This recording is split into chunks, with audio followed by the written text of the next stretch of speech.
What is up, elite outcomers? I don't know if that's what I'm calling you yet or not, or if you guys are going to do it yourselves, but I am fired up. I am so pumped. Okay, so today I want to talk about reframing. Reframing the way that you look at yourself. Okay, this is very, very important.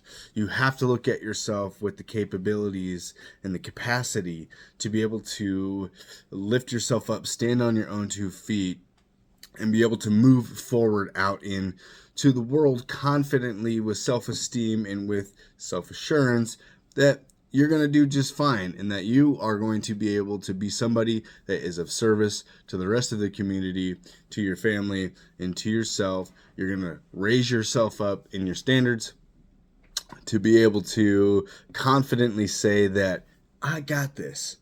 I got this. Even though it's hard. It's hard, man. It's hard. But you know what else is hard? Being in a slump of just tragedy. Being in a slump of tragedy. It's so hard. It's so much harder than actually doing the work to raise yourself up to the next best version of you.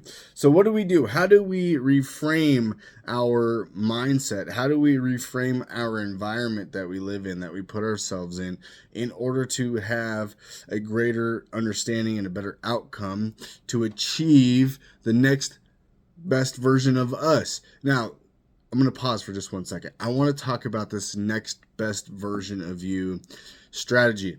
Bedros Keuilian talks about it, becoming the 2.0 version of yourself. And then once you get there, you have to reset back to the 1.0 version so that you can continue going. There's multiple other people that talk about this that I've heard, but Bedros is the one that I've paid most attention to that talks about this version leveling up strategy.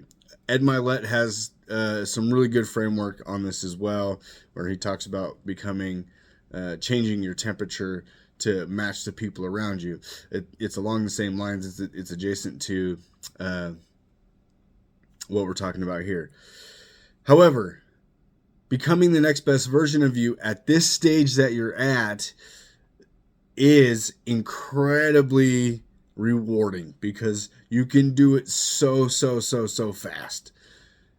And by the time you even have to worry about the effort that it takes to go from 1 to 2.0, you will have the ability to do it, to push through the real thick of it, okay? But right now, to go from 1 to 2.0 is really, really quick and easy in so many different areas. And you can do this in small increments. So let's tie this into reframing how you think about yourself. So the way you think about yourself internally and the way that you present yourself externally are usually two different people. You think about yourself as somebody that is, capable of thinking and understanding and giving answers and really being able to give your opinion, your best case observation to other people. But you're not doing it for yourself. This is a very difficult thing to overcome, right? You can give your opinion to somebody else, but you have to stop yourself in that moment. Is the opinion that you're giving hypocritical to the way that you currently live? And if it is, just don't do it. Just stop. Just don't do it. If you're giving advice to somebody on something that you have not yet experienced and or conquered, just don't do it. Okay? It's a waste of energy. It's a waste of time, and it's somewhere on the radar of lies, right? It's hypocrisy. But when you start to see the places where you can really be helpful because you are somebody who has conquered some sort of struggle, you are somebody who has experience in a certain field, and you can really give advice into how to really help somebody with something that they're struggling with, an observation that you see, a question that you're asked, and you can really give your, I'm going to say $5, not your 2 cents. You can give your $5 on their situation. Then you come from a place of authenticity and authority on a matter, right? I use this craft area as a background, right? I don't know how to use half of this stuff. There's different kind of paints, there's Sharpies, and there's ribbon, and there's all these kind of different things. A bunch of stuff in this thing here, but I don't know how to use half of it. So I mess around with it, but I would never go tell somebody that they should use acrylic paint over water-based or whatever's up there. But what you can do is think about, and this is coming down to the reframing part, is you can really think about the things that you are really good at. And even if that's in a sense of maybe even not a healthy attribute, you're still an expert in unhealthy attributes. So what you can do is you can reframe yourself in that moment and start to understand that you have power over yourself. We all have power over ourselves. The life that you are living right now is 100% successfully created through 100% discipline. This is my belief. I believe everybody is 100% successful and everybody is 100% disciplined. But if your life looks like a complete mess, complete destruction, if you're coping with drugs or alcohol or food or pornography or whatever, you're 100% successfully destructive. You're 100% successfully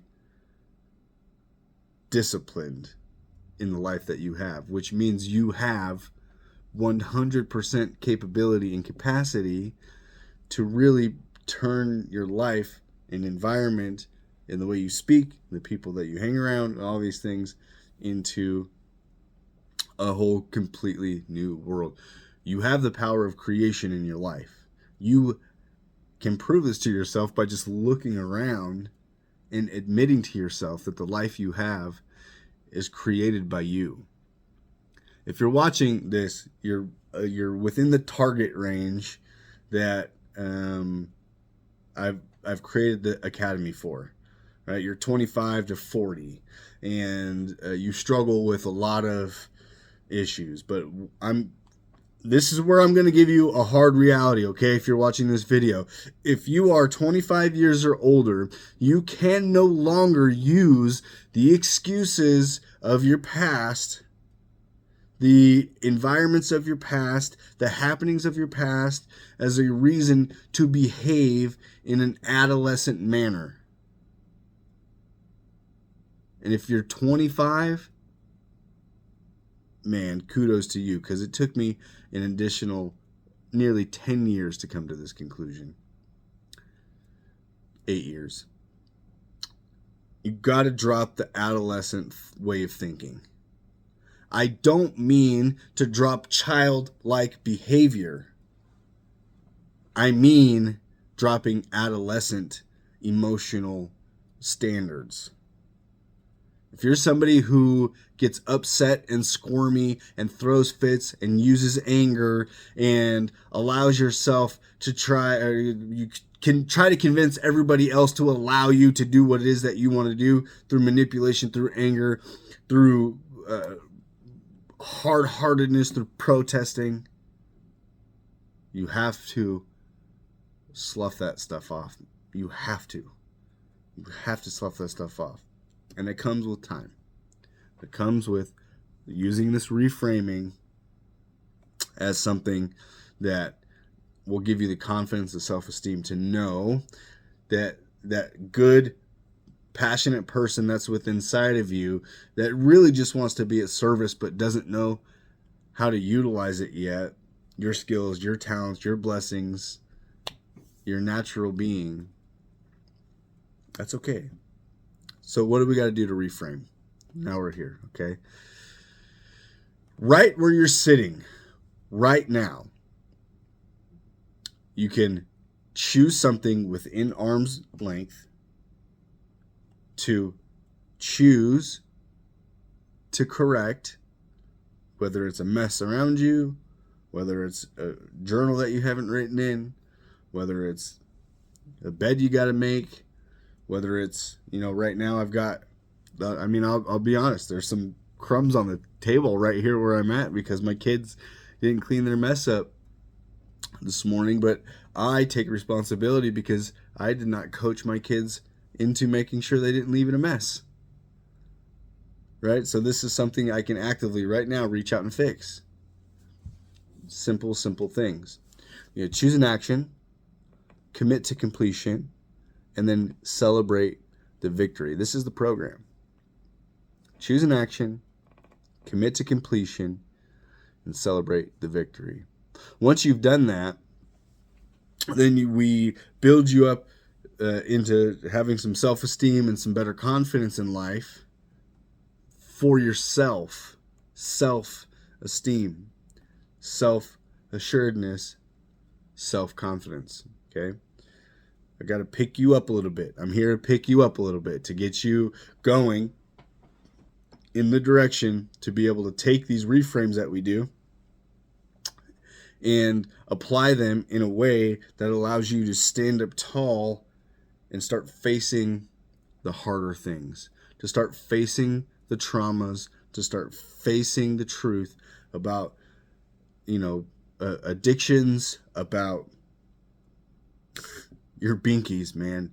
You got to drop the binkies if you're not quite ready for that yet. What are the binkies? The drugs, the alcohol, the pornography, the adolescent emotional behavior. You gotta drop them, man. You gotta throw the binky away, man. That thing is old and crusty, and it's making you sick because it's full of bacteria, and nobody washes it for you because it's yours, and you're an adult, so it's yours to take care of. There's no more taking care of it. Let go of the binkies. As you discover your binkies, the things that you have sentimental ties to because they help you cope and make you feel better, throw them away, man. If they're emotional things, we'll work on the reframe to throw them away. If it's physical things, just get rid of them out of your life. I know it's hard, and it might take throwing something away 1,000,000 times before you get there. But as long as you know it and you work towards it, then it'll happen. I'll give you an example. When I used to drink alcohol, when I was an alcohol abuser, I started to reframe my power over drinking. And first, it was setting myself a set of rules on when I could. And I set myself a rule that I very rarely broke. I could not drink until after 9 o'clock. What this did was this minimized the amount of hours that I was drinking. And it was pretty easy to fill those few hours after work with things to do. If kids need to be put to bed, all the things. The time goes by pretty quickly. Where before, with my emotional adolescence would drive me to throw a fit and cause a fight so that I could escape early and go cope. Well, after I set the rule for 9 o'clock, after some time, I then started setting a rule that I couldn't go up to the bar to order a drink until I was there for at least 5 minutes. Not walk straight in, but walk in. Even if it's just to sit down or say hello to friends, whatever, at least 5 minutes. And then it became 10 minutes, and then it became 30. And then it became nights where I could go hang out and not drink at all. And then it became sort of, days in between. And then I had, a traumatic event that happened that just completely just wiped it out for me. We're done. We're out of here. And now I can, rarely when I do, be in the environment of people, of places where this activity it does not bother me at all. Because what I've done is I've reset the framework around my relationship with drinking. More then after that, I started to reframe the way I think about past trauma, past experience that really drove me towards wanting to cope. Okay, now I'm at a completely different level with all of that. Matter of fact, I'm at such a level that I'm able to turn around and teach you guys how to reframe your own ways of thinking, your own ways of life. So spend some time, okay, within reach, within reason, with non-consequential decisions. Cleaning up your house is non-consequential. It's only beneficial. You can't hurt anybody or hurt anything by cleaning up your environment, even if it's just the 5 feet around you. Choose an action, commit to completion, and then celebrate the victory. I want to touch on celebrating the victory one more time here, because what this does is it rewires, neurologically rewires your brain to think that it got the kill. See, our survival mechanisms are very, very strong.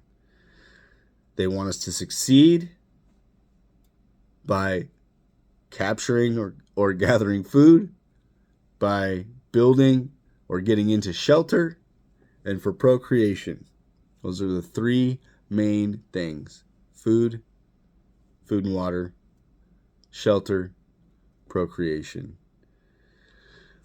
Our unconscious mind, or our kind of really dumb nervous system, doesn't care. It's not biased about how it gets its kill or earns its shelter. Anxieties drive us towards these things, by the way. This is a whole nother episode. We can talk about my opinion and beliefs on anxiety later, but celebrating the victory, even in something as simple as saying, okay, I got this pin. I'm going to pick up that pin, choose an action. Okay? I'm going to commit to the completion of that action. Pin picked up, pin put down. Yeah! And then we celebrate. We did it. And I know it's silly. But I've done this so many times now that before I even start the celebration, I can feel my nervous system going, oh, celebrating the win. So let's get it done. All right? Let's do it. Let's make it happen. Let's get you better. Let's get you to a place where you're enthusiastic about life, where you're enthusiastic about family, where you're enthusiastic about your leadership and the things that you are passionate about, whatever it is. Even if it's just to be a better service agent of the world. With that said, as always, become elite. And hey, find somebody to be kind to today.